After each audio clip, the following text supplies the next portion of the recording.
अस्सलाम वालेकुम। Asia 41 news के साथ मैं हूं आपकी मेजबान अमना अब्बास। खबर शामिल करते हैं सोहबतपुर से। हमारे डिस्ट्रिक्ट रिपोर्टर अंजुम काकड़ के मुताबिक जाफराबाद के गोड फन्नल खान खोसा कैदी शाह के मुकाम पर रियाज अहमद बालकानी के घर में अचानक आग भड़क उठी।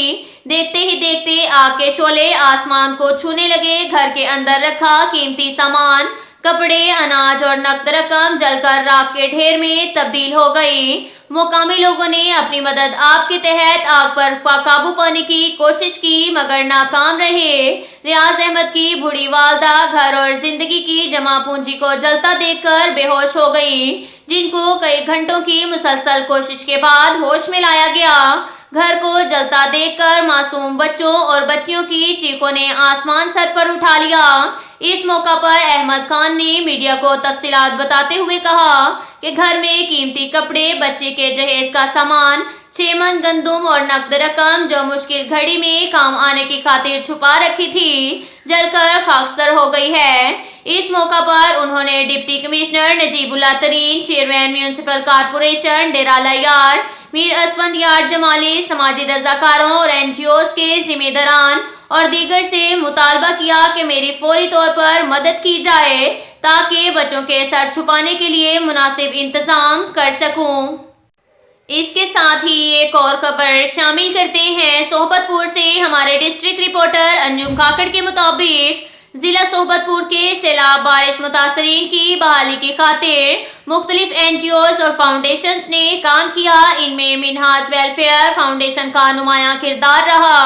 सैलाब की वजह से बेघर होने वाले खानदानों के रहायशी शेल्टर की तामीर का काम मांझीपुर खोसा मोहल्ला में जारी है।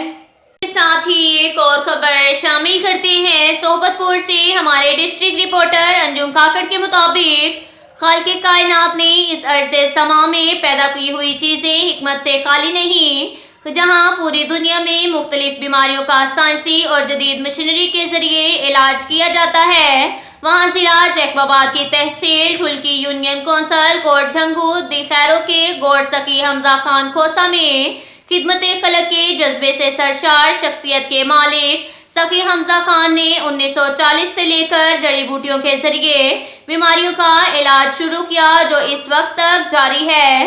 मौजूदा सखी अब्दुल रज़ाक खोसा भी हफ्ते में 2 दिन इतवार और पीर को जड़ी बूटियों के जरिए इलाज जारी रखे हुए हैं।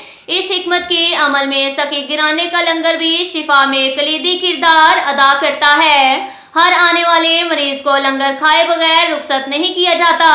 इस सिलसिले में सखी अब्दुल रज़ाक खोसा का कहना था कि शिफा अल्लाह ताला देता है। हम लोग जड़ी बूटियों के खास अरकियात और उनके पत्तों के सफूफ बनाकर मरीजों का इलाज करते हैं। इस वक्त लाखों ऐसे मरीज जो जगह जगह से इलाज करवा कर मायूस हो चुके थे, इन जड़ी बूटियों के इलाज से वो तंदुरुस्त जिंदगी गुजार रहे हैं। इन जड़ी बूटियों के जरिए होने वाले इलाज से सैकड़ों बे औलाद अफराद औलाद नरीना की नेमत के फूल खिल चुके हैं।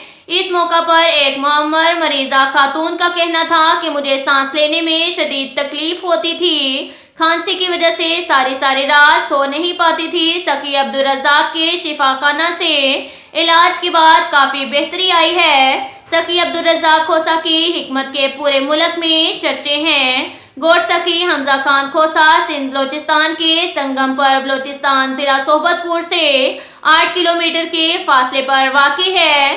अब तक के लिए इतना ही काफी है। मिलते हैं अगले बुलेटिन में, हमारे साथ रहिएगा। अल्लाह हाफिज।